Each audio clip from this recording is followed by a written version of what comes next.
So I'm actually on staff at LCBC's West Shore location, and we have our team meetings on Monday mornings. So every Monday we go around and we start off by answering a relational question like, hey, what's God doing in your life right now? Or what are you learning about God?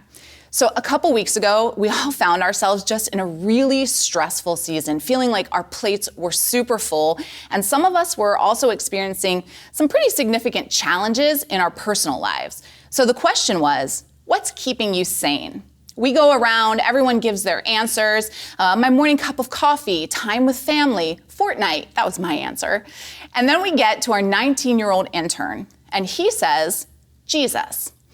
Now, I would love to tell you that we responded with support and affirmation, but we actually responded with what can only be described as sibling-like taunting. You can't say Jesus. That is such a church answer. Give us something else. But he was adamant. Jesus was the thing that was keeping him sane. And eventually we all had to agree that truly Jesus was the only thing keeping any of us sane. When I'm experiencing a challenging or overwhelming or stressful season, my greatest source of comfort truly does come from God's Holy Spirit.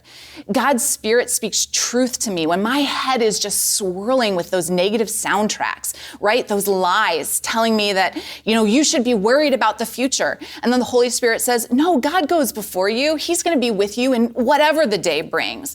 Or maybe I'm feeling overwhelmed and God's Spirit tells me, you are capable. You have strength to persevere because God is giving it to you, the same God who rose Jesus from the dead. And maybe there are seasons where I'm feeling nervous about making ends meet. And the Holy Spirit tells me that if God cares enough to make sure that the birds have food to eat, how much more will he make sure that his child's needs are met?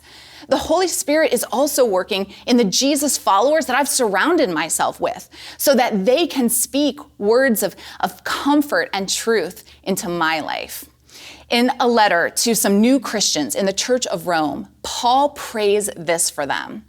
May God, the source of hope, fill you completely with joy and peace because you trust in him.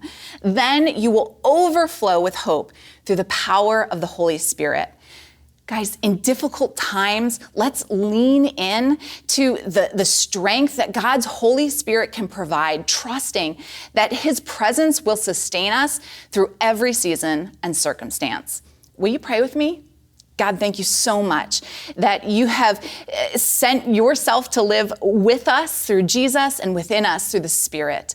And we just ask that you give us eyes to see the ways that your Spirit is working with us and sustaining us and carrying us through every season so that our trust and our comfort can continuously grow.